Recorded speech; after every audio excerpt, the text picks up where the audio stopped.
This is episode 45 of Off Script with Trish Glose, intimate interviews with interesting people. In front of my microphone today is Cassandra Bliss. I should actually say Dr. Cassandra Bliss, right? You worked hard for that title. That's correct, I did. Okay, thank you for being here. Thank you for having me. Okay, I'm super excited. I met you at Wildlife Images fundraising event in Ashland. Yes. And I was like, gosh, she looks super familiar.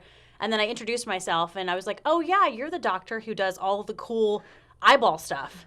I am. I do a lot of cool eyeball stuff. Okay, we're going to talk a lot about eyeballs because Awesome. You completely educated me that night on animal eyeballs. Oh, fantastic. Because human eyeballs, you said, are super boring. It's super boring. Super easy. My apologies to all the MD ophthalmologists out there. But y'all are boring. Okay, just kidding. All right, so I like to start out all of my fun conversations with, where are you from originally? So I was born in Portland, raised in Grants Pass. So I am hometown girl here. You are Oregonian through and through. Through and through. Okay, born in Portland. Did you grow up with siblings? I do. Yes, I did. I actually have an identical twin sister. No way. Yeah, she's fantastic. She used to fly for Horizon. She's now in management, but it's funny, all the time people will see her on flights or vice versa. They will see me flying. So it's always kind of fun. I enjoy it more than my sister. My sister doesn't tell anyone. I tell everyone. Did you know I'm a twin? No way. Yeah. What's your sister's name? Mandy. Mandy. Okay. Did you guys get in a lot of trouble growing up? No, we were great. Yeah, right. We were perfect. What a lie. What a lie. We had great parents that were very strict, and we were very good all the time. And is that a twin sister? That's it? I have an older sister. Yeah. Okay. Yep, older sister who's a little bit more. Her name is Starlight. She's very different. She lives in Boca, which is an island down in South America. But yeah. Wow, she lives in South America. Mm-hmm. So a house full of girls. Yes. All in Portland. Yeah. So what was the was there any significance behind the name Starlight for your parents? Maybe they're hippies. Are they hippies? I would say so. Okay. And especially then, but who knows? Right. That was a long time ago. Right, for sure. Because you have Starlight and then you have Mandy and Cassandra. Yes. And it's actually Amanda, Cassandra, Cassie, Mandy. I grew up as Cassie. I was going to ask you if you're a Cassie. Yeah. Everybody calls you Cassie? Growing up, everyone called me Cassie. And then one day I said, well, I think I need to be more mature. So people are going to call me Cassandra. Oh, man. That's funny. That's when I'm a Trisha. So Trisha. Everybody, I'm from South Carolina. So it's always been Trisha. And then when I got this job, I'm like, I'm going to change it to Trish. Yeah. Why? I don't know. Yeah, it's why? So silly. Yeah. But yeah, we think I don't know, it's more professional, I guess. Sure. Okay, so I had a twin on here earlier in an earlier podcast interview, and I asked him any crazy things that the twin things that I definitely think there are twin things. There are, and they're probably unexplainable, realistically. I don't know if he was identical or fraternal, but identical. Yeah, so I think there is something we definitely have and still have kind of our own language. We can start a conversation, not have to finish it because we already know the ending, and move on to the next. So we kind of have that, and I would definitely say my parents saw us communicate in ways that they didn't understand. So, yeah. Because he was saying he could be humming a song in his head, not out loud, and then his twin would start humming that same song, picking up where he's left off. Yeah. That blows my mind. Yeah. Yeah, I think the twin thing is weird. On top of that, we're mirror image, which means that basically the simple way is I'm right-handed, she's left-handed. So our brains developed, basically our egg, we were one egg, so instead of two, right? Mm-hmm. So we split just before really becoming Siamese twins, right? So we'd already developed our right-handed and left-handedness, left brain, right brain, that kind of thing. So we're actually extremely polar opposites in a lot of ways. We love each other, but we don't really love each other. We're very different in how we look at things and how we feel about things and our career paths and everything. So we're very polar opposites in a lot of ways. That's super cool. Yeah. But obviously you guys you have an instant friend all the time. All the time, yes. Was there anything that annoyed you about being a twin? I don't know. I've never not been one. Good answer. So you grew up in Portland. No, not really. We grew up here. You moved to Grants Pass. So when did you? I remember, all Grants Pass. I don't remember Portland at all. Born there, came home. How old were you when you moved to Grants Pass? I have no idea. You don't know, Yeah, so you're little. 2, yeah. Okay. Young. Yeah. So growing up in Grants Pass, what decade are we talking? Sorry. So I was born in '83. Okay. So we were down here in the '80s, '90s until I left. And so it was really, I still consider Southern Oregon fairly a mix mash of small-ish towns. Very small, yeah. But even then, it was probably a lot smaller. Yes. Okay. Yes. So grew up doing what? What did you guys do in Grants Pass? So again, we were good children. We went to school. Yeah, sure. We went to right. school. We I'm were not good. Buying, I'm not buying any We of were. this. I'm totally. My whole life has been very much. I never thought about anything else except being a veterinarian. So everything that I remember growing up was about animals or around animals or trying to get my parents to give me animals. Or Did you have animals growing up? we did. We always had a dog. I remember our first dog, Roxy, was a black German Shepherd. She was fantastic. Roxy. Yeah. And then I remember my first pony was named Sugar. She bucked me off so many times I can't remember. You had a pony. Yeah. Awesome. Yeah. So you said you always wanted to be a vet. Mm-hmm. I remember literally sitting with my sister and stuffed animals and my grandma's old perfume bottles and pretending like that was medicine and we were treating our stuffed way. animals. Yeah, so I literally don't remember wanting to be anything but a veterinarian. And did you ever feel like later, because I think sometimes when you are so dedicated to something, did you ever feel like you were getting burned out at any point? So I think burnout in veterinary medicine is a real thing. For me, though, I think I wavered one time, and I was actually bit in the face by a dog.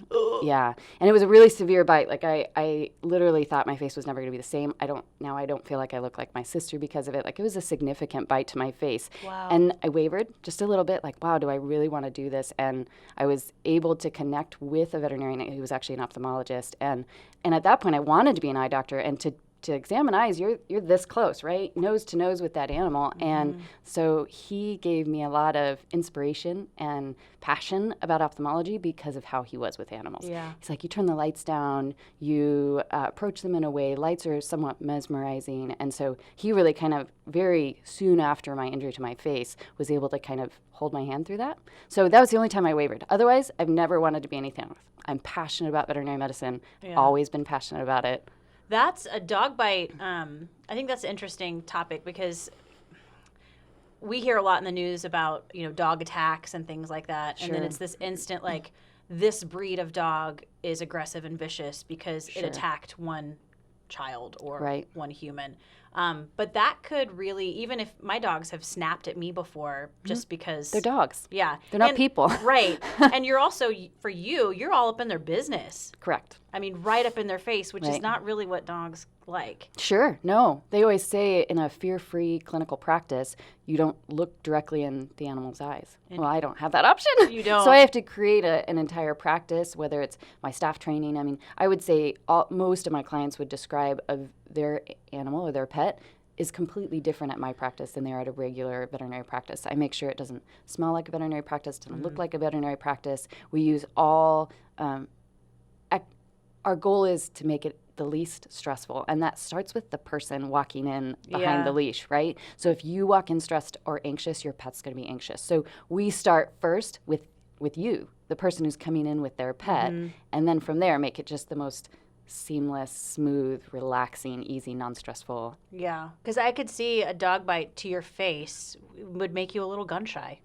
Yeah, it was devastating. And I would say actually probably only in the last couple of years have I become confident enough to not even let it cross my mind, even with aggressive dogs or dogs that are fearful.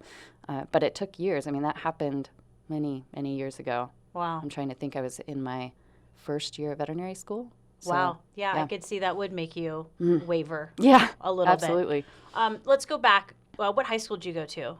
I went to a little Seventh-day Adventist high school. Well, I went to Grants Pass, Seventh-day Adventist, right? So they only go to 10th grade. Okay. And so then the option typically is like go to boarding academy or join a public school. So I ended up going to New Hope Christian School.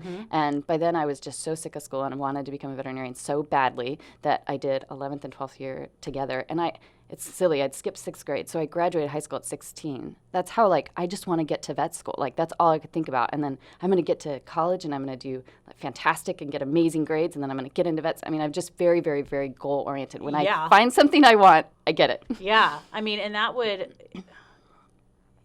you're overachiever.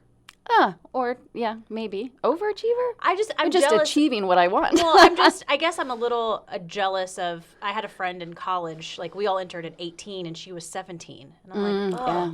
But she also couldn't drink before the rest of you. True. That's true. That's true. So you graduate. You're forced to mature a lot faster. I wouldn't recommend it to anyone, honestly.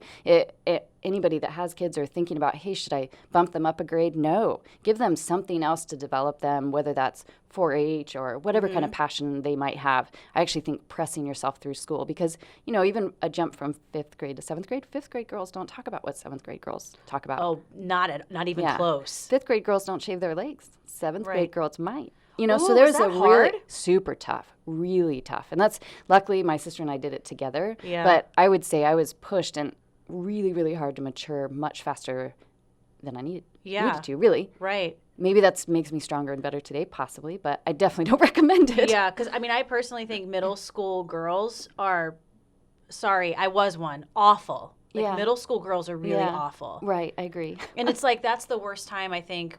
How old are you when you're in the 7th grade typically? Like 13? Yeah.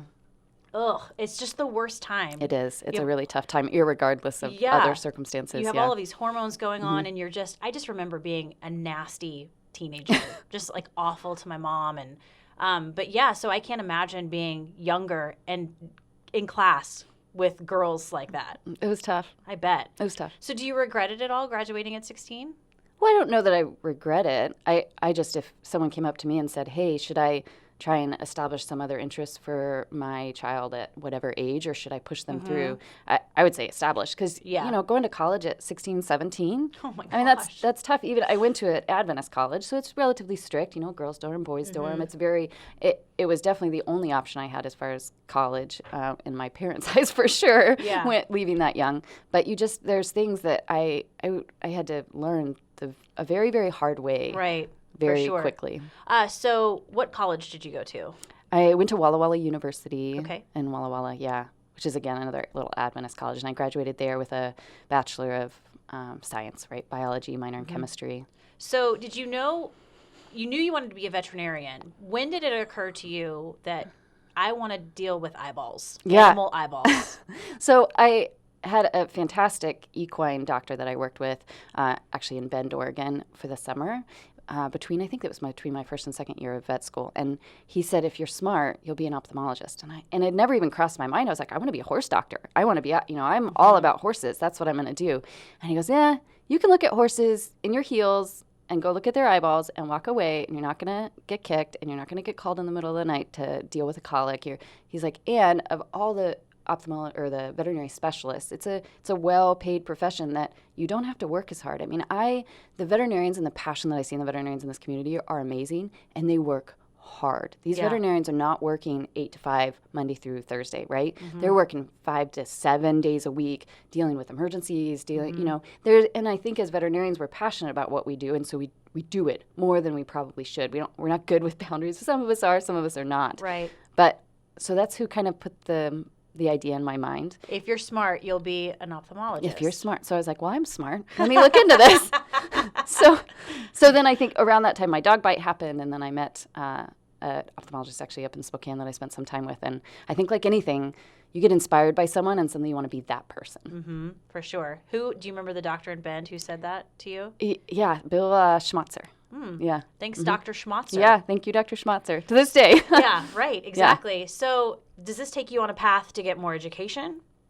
Or Correct. Okay. So you go through 4 years of undergraduate, you then go to veterinary school for 4 years, you're then a doctor of veterinary medicine, and then you go and do a 1-year clinical internship and then apply for a residency, and a residency is 3 years. So I went from Walla Walla University to Washington State up in Pullman, and then went all the way. I tried for the match program, which is basically, it happens in human and veterinary side. You apply to a bunch of places that you want to go, and they evaluate you, and you hope you get matched up. And I actually didn't, so I had to do a lot of scrambling to try and find an internship program, and I ended up finding one in Detroit, just outside of Detroit.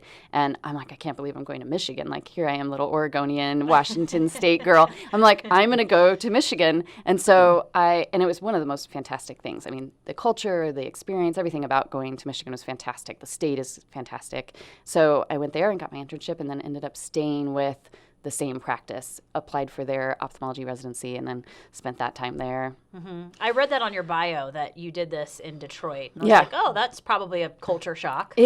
From Southern Oregon? Yes, yeah. Big time. Yeah. But one of the best things that probably could have happened to me, I mean, you don't know what you don't know until you see it. Amen. Did you, what year was this that you were in Detroit? Do you remember? So I left for Detroit in 2004, graduated high school, 2008, my apology. So high school 2000, 2004, veterinary school, and then graduated veterinary school 2008, and then finished my residency postdoc in 2012. What were some of the things that you noticed right off the bat that was just when you moved there that you were just like, whoa, this is different? I mean, I would think the first thing is that, I mean, let's be honest, we don't have a lot of Black people in Southern Oregon. Yeah. And there's significantly more in Detroit. Yeah. Was that absolutely. a shock for you? Yeah. In fact, I was talking to a friend of mine about this interview, and I said, I moved to Detroit, and suddenly, like, whoa, there's Black people. Mm-hmm. And it's just, you don't realize until you get somewhere out of Southern Oregon how we're really not that diverse. At all. Yeah. And so it was really good, to learn different cultures and ideas. And the weather is very different there. How so? Oh, like piles and piles and piles of snow and minus 20 degrees and crazy weather. And then beautiful summers. But I feel like the only reason Michigan thinks summers are so beautiful is because it only happens for a few months. And like 9 months out of the year, it's freezing cold with a bunch of snow. So you just really take in the summer. Yes. Yeah. As much as you can. Yeah. And then I guess moving back, was that a culture shock moving back? Or were you kind of like, I'm home now? Yeah, it was a culture shock. Especially, I mean, I was gone for 16 years, 12, 13, 14, almost 15 years. And so to come back to really a very grown area. I mean, before it was like the first exit to Grants Pass, you didn't have anything. Maybe the Walmart was there before I left, know, but there was nothing. And so that is all really, really grown. Obviously, Medford has grown. And I told my dad when I made the decision to come back, I said, I'll be there 1 year. It'll fail. There's no way. You need a certain population of people to support a veterinary ophthalmologist. They say at least 500,000 people within a 30-mile radius. So, I was in Grand Rapids. There was 1 million people within a 30-mile radius and multiple ophthalmologists, and we were all very successful. And so I assumed, I'm going to move here. It's not going to go that well. And then I'm going to leave, and I'll go to another big city. But I was ready for a change. I was ready to leave winter in Michigan. Yeah. And I love my family, and I've been with my family in a long time. So I was excited for the opportunity to move home. Well, was that part of the decision to come home? Were you just ready? Sure. Yeah. There's always little things. In some ways I regret it that I had a lot of things in Michigan and that area that I don't have here. But it's been new and different, and I love having my family support here. Okay, so you decide to come back home to work, but you're like, I probably won't be there long. I'm going to have to go somewhere else. Right. Okay. Correct. I did not think the community would support this. I mean, you think about it, it's somewhat elective, meaning when your pet has a problem, there are things such as a heart problem. Your pet's not going to continue to keep walking if you don't address their heart problem. You don't address their eye problem, they're going to be okay, right? You don't address that they're blind, you can probably manage a blind pet. So to me, I thought, well, this is a little bit, in my mind, elective. I almost went through a process of feeling kind of bad about the profession I chose because I'm like, wow, I don't know, maybe this is really just like an elective thing. Well, what you don't realize is until you can make a blind animal, any animal, flamingo, dog, any animal, go from being blind to seeing, like that's incredible. Yeah. And that is something for an owner that is so emotional. And if you think about, when you look at your dog, when you look at his eyes, right? That's what you do. And so there's a huge bond for people emotionally with their animal's eyes. Yeah. And so, so people are very willing to reach out for specialty type care for their pet's eyes. This is super special. Right. I mean, it's just like you. If you have an eye problem, where do you go? You go to your eye doctor, right? That's what you're doing. So you move back. You work it's the Southern Oregon Animal Hospital. Right. So, I started with the Southern Oregon Veterinary Specialty Hospital. They're the 24-hour emergency hospital here. And I worked with them for about 18 months and then opened up Bliss Animal Eye Care. Yeah, you opened up your own place. Right. Which was crazy. It is crazy. And I still look back, and I think it's been almost 3 years, and I look back at like Facebook memories of me getting, like your cups, right? Like I would get a bottle that says Bliss Animal Eye Care, a jacket, and I'm like, I can't believe that was 3 years ago because my business has just been so supported by the community. That's and awesome. I've learned a ton, both good and bad. Just, it's a school of hard knocks to own a business. Anybody who's a business owner, I commend you that nobody understands until you're there. And Yeah. everyone told me you're not going to get it. I'm like, I got this.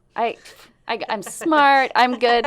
And then I got into it and was like, oh no, this is really hard. Yeah. So you work at the Southern Oregon Animal Hospital, and were you surprised at the amount of, I guess, business or whatever that you got? Sure. Yeah. Within 6 months, I was completely booked and busy. Wow. And so I was shocked. I thought, wow, this is amazing. This was something that the community really needed and wanted. Mm-hmm. And I think that this area has a lot of people coming in and retiring here. And so a large majority of my clients are actually retired, and their pet is their new kid, right? Yeah. And so they want everything. They want the same care. And, I have people that come in and say, I had cataract surgery. It was amazing. I want my dog to have cataract surgery. So That's crazy. it's really cool. And of course, we're here for all the other, injuries. I mean, there's so much more than, cataract surgery. But Let's talk about eyeballs. let's talk about eyeballs. For the most part, I mean, and correct me if I'm wrong, because I have no idea what I'm talking about. Human eyeballs are, for the most part, the same. Right. So Right. if an eye Eye to doctor eye. is looking at your eyeballs and then my eyeballs, it's pretty much it's constructed the same. Sure. Okay. Right. Not the case with animal eyeballs. Not at all. Not at all. Are they the same in like from dog to dog to dog? Are they the same or not? No. Sure. Okay. Yeah. So I would say within a species, they're definitely. But even if you look at the, like a domestic cat versus a tiger, our domestic cat has a slit-shaped, like a, long oblong pupil, right? And a tiger has a round pupil. So Okay. even amongst that, there's differences. But yeah, it's kind of incredible. Giving you just a couple examples, like recently I did cataract surgery on Catalina, who's a flamingo, right? So the white part of our eye, which is called the sclera, right, is kind of it's a tough tissue, but it's a soft tissue.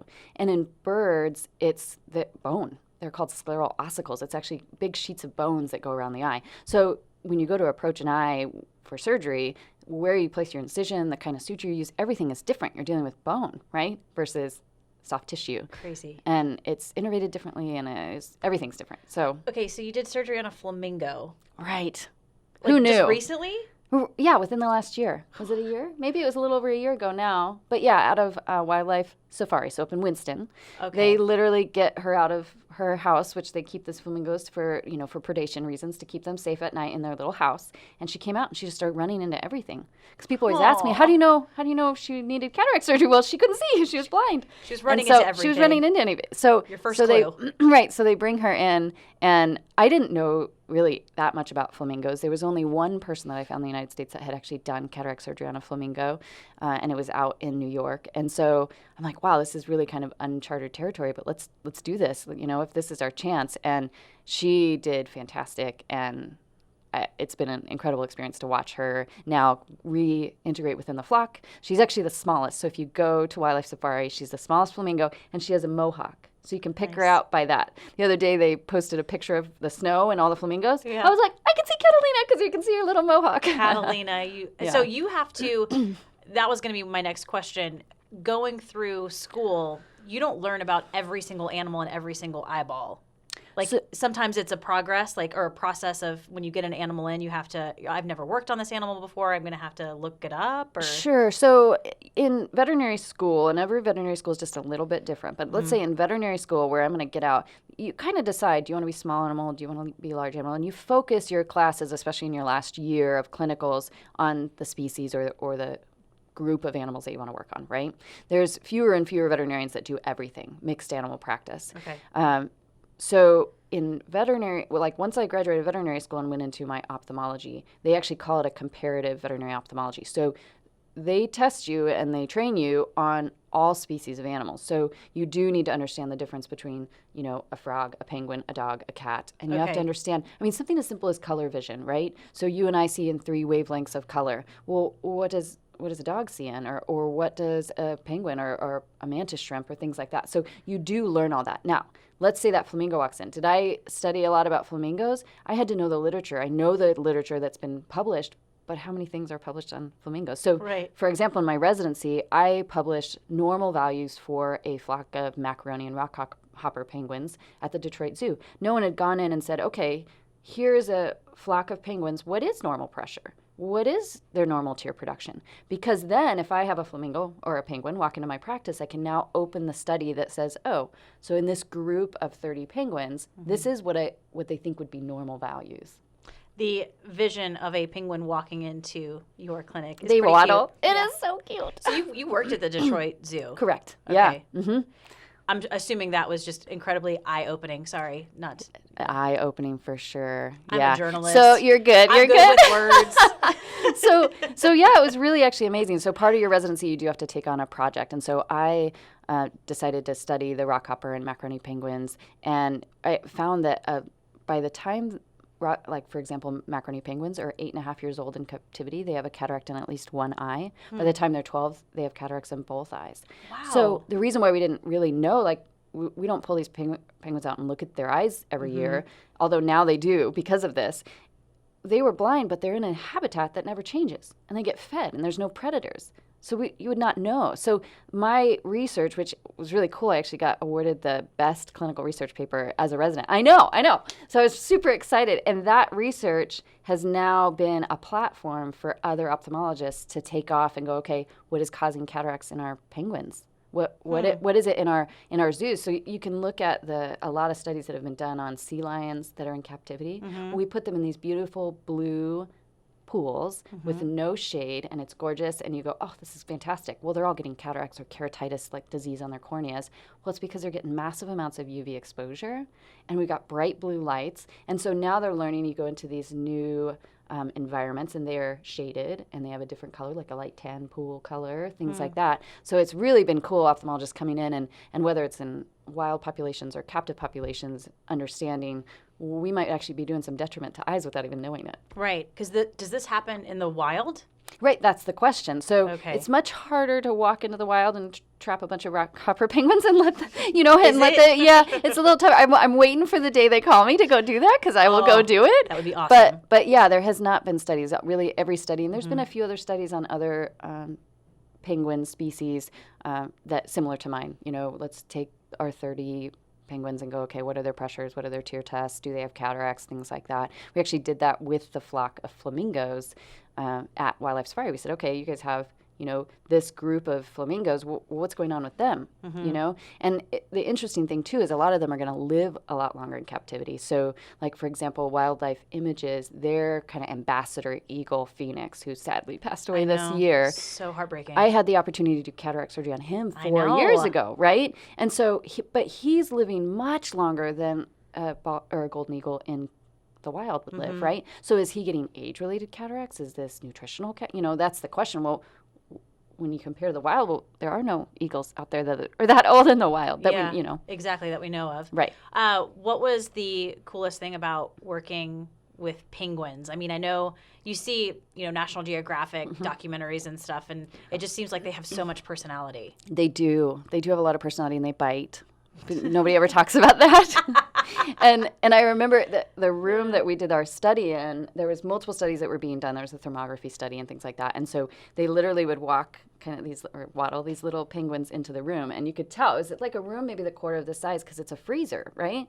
We're in we have to be super cold because that's their environment is super cold. We can't bring them out and look at them in a clinical setting. Right. So we're all totally bundled up and freezing, and in comes this penguin. And you can just see the look like, this is not where I want to be, But they're really, most of them are very good. We restrain them in a way, it's almost like a hug, right? So most of them are great, but yeah, they bite. They're not happy. They like to be. That's fascinating. Yeah. What are some of the cool things about animal eyeballs that you have learned? I know you were telling me something about, is it predatory birds, hawks and eagles specifically? Right. So if you think about the macula, right? So our macula, you've heard of macular degeneration, right? So it's the area of our retina, nervous tissue in the back of the eye, that we focus the most on. So if we're going to read or we're going to look at something, we're using our macula, and that's where we're going to get our best acuity. Things are going to be the most in focus. So an eagle, for example, they're not called a macula, but let's say it's same kind of structure. They actually have two of them. Okay. And the reason for that is they can fly and look at where they're flying and also use another one to focus on whatever they might be after, a fish in the water. And then as they're diving, they switch halfway through on which one that they're using. So it's really incredible. So, and that's just one. I mean, you look at every animal in the wild and go, okay, how is their eye unique to their niche, right? So something as simple, let's say, as an elephant, they also have two. Why? Because they need to see around their trunk. Three-toed sloth, theirs is upside down. Why? Because they spend a lot of their life upside down, right? Frogs. Frogs are amazing. So frogs swallow with their eyes. So, and it doesn't really, you go, oh, okay, that's kind of cool, whatever. But as an ophthalmologist, what if I have a frog eye that's not good and I have to remove it? I've had to remove, frog eyes. Well, so they actually did a study, which is just silly. Like some resident out there must have gotten an award for this. So if a normal frog swallows a cricket with one swallow, and if you remove their ability to use their eyes, which they use these muscles to push things into their oropharynx, if you remove their eyes, then it takes 4 swallows. Well, that's cool. That's good to know. Yeah. Give your frog a little more time to eat. Right. 4 swallows instead of 1. You've had to remove frog eyes before? Yeah. Why? Well, just like any other reason you have to remove an eye. So typically I try and save eyes, right? I'm an ophthalmologist. The last thing I want to do is remove an eye. Right. But tumors would be one reason we remove an eye because we could cure them. There are tumors that grow in the eyes of our pets, our eyes, that removing it is curative. So that would be a process. Or painful diseases. So the frog that I'm thinking in my head was one that had a corneal laceration so bad that the inside of the eye was coming out. That's a very painful thing. They're going to quit eating. They're going to quit thriving, right? So any kind of eye disease that's causing a failure to thrive might indicate the best thing for us to do is remove the eye, or a risk of further issues like infections, things Was like this a pet frog for somebody? This was at the zoo. The zoo, Yeah. Okay. You worked on a ton of different animals at the zoo. Correct. Okay. Correct. And still working with wildlife images, wildlife safari. I work on, literally last week I looked at a barn owl and a screech owl, and today I'm going to look at a horse. I get a very diverse. Cows. Rarely cows. And the reason for that is, again, it comes down to financial, right? There's not too many pet cows, right? So there's a lot of cows that are used for meat and things like that. And so it's more of a herd mentality, and they're not necessarily going to bring the ophthalmologist that might show up in heels to look at their cow. Lots of dogs. Lots of dogs. 80% of my practice is dogs. Cats? I would say 18%. Okay. I always say 20-80, but of course I have all these other things like horses and things like that. And a lot of horses. Yeah, quite a few horses, amazingly enough, yeah. Okay, any other, those other pets that people may have, like snakes? So, yeah, I will look at snakes. Will you? Yeah, I will. Do They actually have, not really. They actually do have eye issues because they shed their skin, right? Yeah. Well, they actually have a spectacle over their eye, and that has to be shed, so they'll get what's called ecdysis, where they don't actually shed it. It's typically an environmental thing, but anyway, no, snakes are not my favorite, but this week I saw a pet rabbit. Okay. Right? I've seen little hamsters. I would say birds. I definitely see a lot of domestic pet type birds. Parrots? Yeah, parrots. Yep, I've seen a lot of parrots, done a lot of cataract surgery on parrots. Mind blowing. I know. Well, people don't want their pets to be blind. I don't blame them. I'm just so totally complimenting you. You're so damn smart. Oh, well, thank you. I mean, I know this is your job and you have to know all this stuff, but it's just you're so freaking smart when it comes to animal eyeballs. Well, that's good. I need to be. I mean, yeah, you have to be, and it's like I get that, but I'm so impressed when someone has a niche, a passion, and they just are so nerdy about it. That's like, yeah, I'm real nerdy, but in a great, awesome way. Right, nerdy. Right.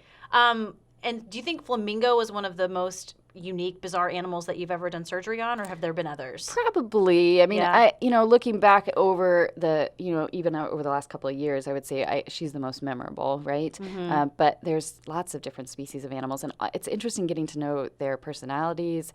For example, Catalina, I did not know that flamingos are not coordinated. Mm-hmm. So you take a flamingo and you have to look at their eye, and then you set them down. They're going to fall down. Their legs are going to go whoop, and they're going to fall down. And so learning that was like, oh, I didn't realize the first time we set Catalina down, she would like take a couple steps, and her wings would go one way and her legs would go the other, and she'd dunk her head into the water. And I was like, whoa. They're like, yeah, flamingos are not coordinated. They look like it. They can stand on one leg for a very long time. They are not coordinated. Fascinating. So it's fun to get to know their personalities, I bet. So just to recap again, you opened your own clinic 3 years ago? Correct. What was the motivation to do that? Did you just feel like, I've got something here? So I think that's part of it. I I'm a microsurgeon, so that also means I'm a micromanager. And I had a dream and an idea of what a perfect client experience would be. And that is that experience that from the moment you look on my website to picking up the phone to talking to my highly trained, incredible staff to walking in the door and seeing a practice that feels and looks like a Northwestern spa and your pet being relaxed and that kind of environment I had to control because I was beating my head against, I want this. And it's not that everybody else doesn't. It's that sometimes that's impractical. You can't take a 24-hour emergency hospital and expect it to be all roses and waterfalls, right? And so I was like, if I really want this, and I felt myself fighting this the whole time. It's like, I don't want to own my own practice. It's so much stress. And then I went, I actually think the reason why I'm, banging my head against going, well, this is how I want people to answer the phone, and this is how I suddenly went, you know what? Why don't I just do that? Why don't I actually just create an environment that hopefully for 100% of my clients is a perfect client experience? They come in and go, whoa, this is your staff are amazing. I mean, I've had this last week, one of my clients go, it's really hard to find really good customer service where people just go above and beyond to make your experience fantastic. And I have young employees, and you walk in the door, they stand up, they offer water and coffee, they already know your pet's name. It's like visiting me at my home. Yeah. We're never going to leave you. You're never going to feel like, I want your experience to feel like you trust everyone, from the person that walks in the door. The phone is not as important as that person that just took time out of their day to entrust us with probably one of the most important things in their lives. 100,000%. This is an extension of your home. Correct. Your business. Correct. And I think, too, I have a little PTSD when I walk into the Southern Oregon Animal Hospital or even my vet's office because I've received very bad news in those two places. Right. And so it's not my favorite thing. It's almost and your pet knows that. Right. They can feel that. Yeah. Right through the leash. It's like going to the dentist almost, where the last time you went, they were like, ugh, you have to have a root canal. Sorry. Right. So every time you walk in, right, I know. It's compassion fatigue, right? And I think that's something that veterinarians, everybody, you don't think about. You walk in and you think, oh, my experience was terrible. They gave me bad news. Imagine what it was like for that veterinarian who gave you bad news and the next 10 clients bad news and maybe even had to say goodbye to some patients or pets. So compassion, right? And what do you expect when you walk into the practice? Not that I had a bad day or the client before yelled at me. I come in and it's all about you and your pet and making you feel like you're it. You're the only reason I came today.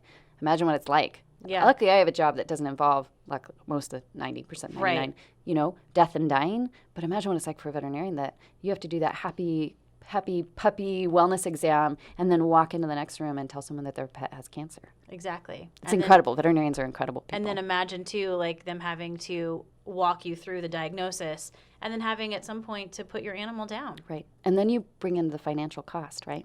So we don't, pet insurance is becoming more known about in veterinary medicine. However, most of the time, maybe the decision you're making is financial and what a burden that is on you and what a burden it is on me or some veterinarian it's like, oh, I have what it would take to fix your pet. I have everything at my disposal, but it costs money. It costs money to have a building. It costs money to train staff. It costs, all these things.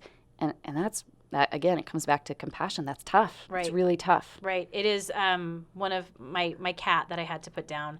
She was just not doing well. She'd had a couple surgeries, and we did a blood transfusion. Yeah. And she was better, but not great. And then throughout the week, she sort of said goodbye to us. And then at the end of the week, she was deteriorating again. And my vet, Dr. Tammy Rogers, who you know. I love Dr. Rogers. She said, we can continue to do blood transfusions, but ultimately it's not going to do anything. Right. So that decision for pet owners too, and veterinarians, that relationship that you have to be open and honest and say, look at your dog or your cat or your whatever and just say, I have to let them go now. Right. Ugh. Right. Sad. And there's a lot of guilt associated with that. It's like, am I doing the right thing? Did I spend enough? And I've had, one of my most memorable recent cases, we did major surgery on this dog. It had a tumor around its eye, and I reconstructed its entire face to get rid of this tumor, and it ended up metastasizing to the local lymph node, and the dog only lived another 2 months. How devastating as a client to think, I put my dog through a major surgery, I spent major money doing this, and my pedaling, there's that guilt. And how do you work through that where it's like, wow, there are bad diseases out there that you could do everything right. Right. Everything and still have things. So and let's talk about something happier. Yeah. I would say, though, too, that owner got 2 more months with their baby. Right. Which was, Which is huge. And they're only dealing with after, like, did I do the right thing? Yeah. Did surgery change? Would she have passed sooner? If I hadn't, would she have so. I also think animals tell us, though. I mean, I know the 2 animals that I had to put down, they absolutely let me know. They just let me know. And I think you're an animal person, Yes, I am. Yeah. And if you trust that, they will let you know. All right, we're going to move on to happier. Please, happier. We've lost everybody. You have, I totally stalked you on Facebook. You have, good. Oh, goody. You have 2 bird dogs? I do. I have an English pointer and a German short hair pointer. So when I was in Michigan, I actually competed in tournament. So I did tournament hunting, which was fantastic. I totally loved it. It's kind of like hunt testing, but it's not just about the dog. It's a team event. So you have to be as good of a shooter as your dog is a hunter. And so I competed in that, and we had so much fun. My Ella dog, I call her Ella Bad Dog Bliss. You could hashtag this. She's very bad dog, but she was my first. Yeah, she was my first bird dog, and so I think you make all your mistakes on your first bird dog. I got her as a stray just outside of Detroit. Oh, no way. Yeah, and I literally went from never ever bird hunting in my life or owning a bird dog to owning a bird dog and now bird hunting and then wanting to compete. And so and I did this kind of during my residency, and then when I was done with my residency, I was like, I'm going to do this like crazy full time. So I got Amateur Dog of the Year. I went to the Worlds. I literally just decided this was my huge passion. Mm-hmm. And I got to the point where if you compete or you win a certain number of times, you have to go pro. And I was like, oh, well, I didn't plan on this. So there's always the ladies division, but the pro, or they used to call it the men's. We don't call it the men's division. It's pro division. So they have four dogs. Like that's the maximum number of dogs. Well, the pros have 4 dogs because you get 4 chances at the field. So I'm like, okay, well, I'm going to get myself a pup. And so I got my little English pointer as a puppy, Dazzle, as a puppy, and trained her the whole time. I worked with trainers. I got her into the competitive level, and she is incredible, like the best bird dog in my opinion. She's perfect. Ella is bad, and she is perfect. Ella. And Ella now, she's I've had her for 10 years, and wow. I got her as an adult, so she's getting older. It's so tough. I can't. Let's not talk about Let's not talk about that. So. Ugh. Dazzle is actually back in Michigan because I brought her here. I competed in the Oregon Bird Dog Championship, and I realized there just wasn't the same kind of hunting here that there was in Michigan. And she's 4, almost going on 5. Mm-hmm. And my whole plan with her was to compete and be very successful and then breed her and have, that kind of thing. Well, she actually tore her ACL in one leg, so she had to go off for 6 months and then tore her other ACL. So we had these major surgeries. She was off for a year, and then she's finally back, and I had to spay her. She got a mammary. It was just like, she was just a lemon from the factory. So I'm like, I can't breed this, right? So now she is in Michigan hunting, loving life, and I am here with Ella and her little geriatric troublemaking. Awesome. Yeah. Will you get Dazzle back? We'll see. So when I sent her to Michigan, I sent her with one of my best friends who hunts her, but he also has 2 little girls, and Dazzle loves kids. And so they've really bonded with her, and so now I feel a little guilty. I still say she's my dog, right. But those little girls think they're her dog now, so we'll see. We'll see. She may see you and be like, who are you? Yeah, she'll always know who I am. I had her too little. She'll always know. So when you do these tournaments, it involves birds? Correct. So it is live, typically chucker or quail or pheasant. Okay. Right. So you're kind of pen-raised birds, upland birds. And so they plant the birds and the dogs go find them? Yeah, correct. Okay. Yes, basically. Yeah. Okay, basically. Yep. What do you shoot with? I shoot with a Browning Satori 20 gauge over under. Okay. Yeah, it's old, like 1970s gun. It was the first gun. When I got Ella 10 years ago, I got that gun used, and I've had that gun, and that's what I've competed with. When I got really big into competing, I was like, I need to go with the 12 gauge, bigger gun. Mm-hmm. Nothing replaces my 20 gauge. It's perfect. It fits me perfect. Awesome. So it's just a match. It's perfect. Feels Our good. Ella, that gun, me, we're good. So the first gun I've ever had was a Remington 870. Nice. Yeah. Right. So from South Carolina. Yeah. My whole family bird hunting. I mean, we bird hunted forever. Out in the East Coast, it's everywhere. Here, I was like, I so thought it was going to be better than it was. It was a bummer. I've never been bird hunting as a child. I have been as an adult. Yeah. But it was the cutest thing. My grandpa, when I told him I got a Remington 870, his eyes sort of lit up and he looked at me and he said, that was my first gun. So then I was just like, oh, okay. So it's just a very big deal for me. I have gone bird hunting here in Southern Oregon with bird dogs. Yeah.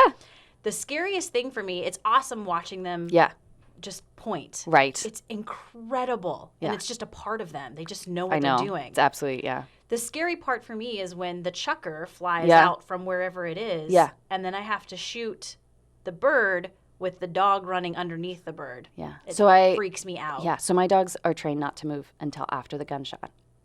Oh, your dogs are smart. Yeah. They're smart like their mama. I don't know.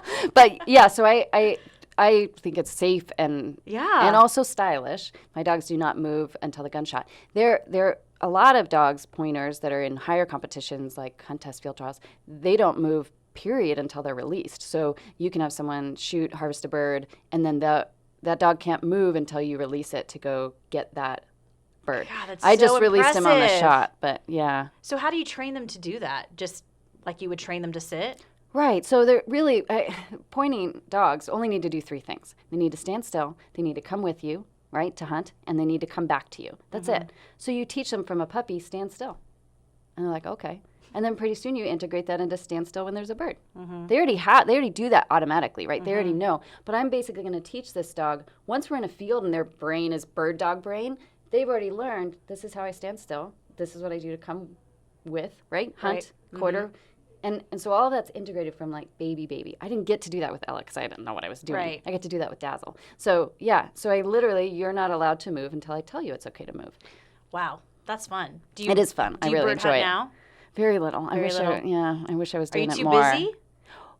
There just isn't the same kind of bird opportunities here. I was really big into the tournament hunting, which is very different. It's not, and the chucker is definitely here, but a bit of a drive, but there just isn't the tournament hunting that I'm competitive and I want to be in a competitive type field, and they're just for pointers. Flushing dogs, labs, the retrievers, that kind of thing, very big down here, but when it comes to pointers, it's a little less popular in this area. Yeah, for sure. It is. It's fun, though. So fun. Oh, so bird fun. hunting is super fun. Yeah. And then you get home and you're just exhausted because you've been just walking everywhere and, and you're carrying this fairly heavy gun, and it's just fun. So it's fun. Good times. I feel like we could just talk about eyeballs again for another. Or fishing or. Well, fishing is on my list. Oh, it is? Yeah, because again, I stalked your Facebook page. You went to Florida, or you go there often? I did, yeah. Okay. So my girlfriend, who's also an ophthalmologist, she lives in Florida. So I go there once a year and fish.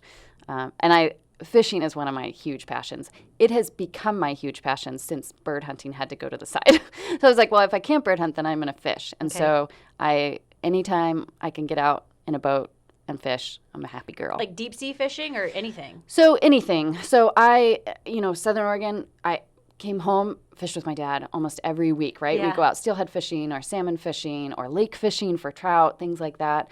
So that has morphed into more and bigger, and I want to be salmon fishing 2 weeks out of the year, and I want to be kokanee fishing on the weekends that I can. And then of course I love going to Florida. It's a totally different, every fish is so different in how you target it and things like that. So awesome. Yeah. All right. Yep. Dr. Bliss, you are super fun. We're going to move on to the final three. Best advice you've ever been given. If it was easy, everybody'd be doing it. Nice. Who gave you that advice? Probably about 20 people in the last 3 years. Good. So I think my life has not been given to me, right? I've worked very, very hard to get to where I'm at, and against a lot of barriers that have been tough, right? And I think that when it comes down to it, when you start to feel like, man, I can't get through this day, this is a challenge I didn't expect to have, you're right, because you chose this. And so be passionate, continue to be passionate, don't lose sight of the goal. It's not everybody, there'd be Bliss Animal Eye Cares everywhere if it was easy. True, yeah, and you're a girl boss at the end of the day. That's not easy. No.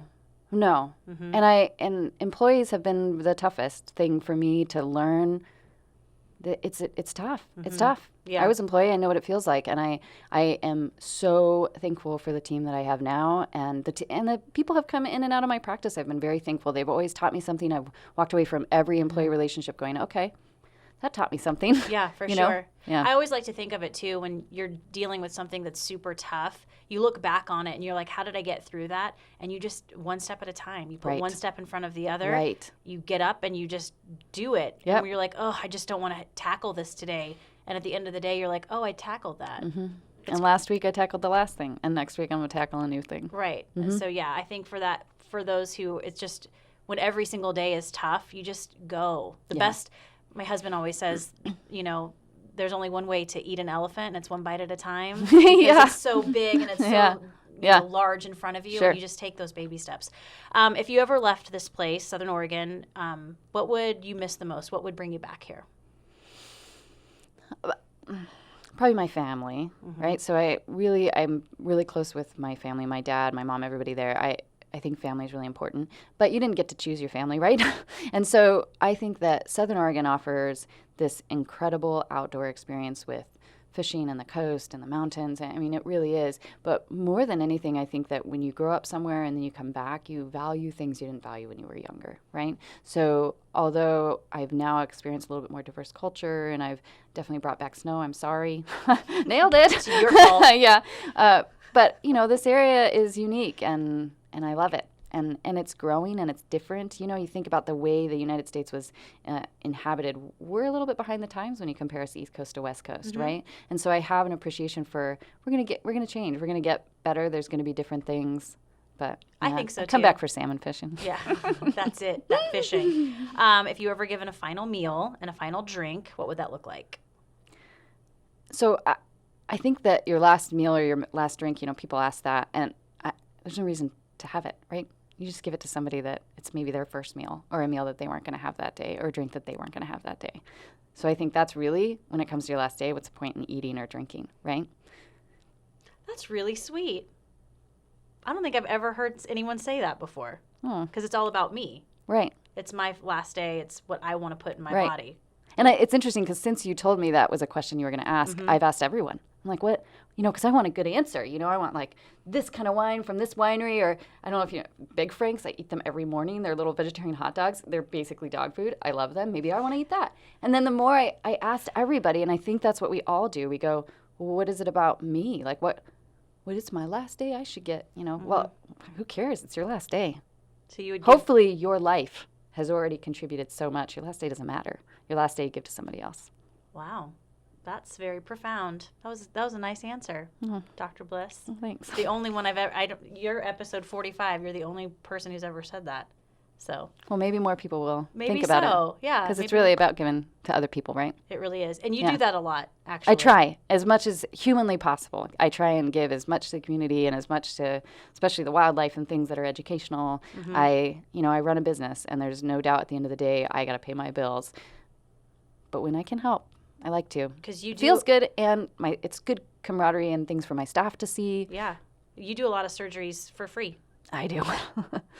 I mean, I do. That's not what, again, at the end of the day. It's not free. It's not free. But it's. When it matters, you don't charge. Right. Yeah. You're pretty awesome. Oh. Dr. Bliss. Thank you for being here. Well, thank you for having me. This was super fun. If you're listening to this podcast on iTunes and you like it, please subscribe, rate, and review. It helps other people find us. We're also on Google Play and Stitcher. Also, we're on Alexa, so you can sign up to just ask Alexa, hey, open up Off Script. You can check out the video portion of this podcast on KTVL.com. Just click on features and then Off Script. One more time, Dr. Cassandra Bliss, thank you so much. Thank you. And if your pet has an eye problem, go see her. Yes.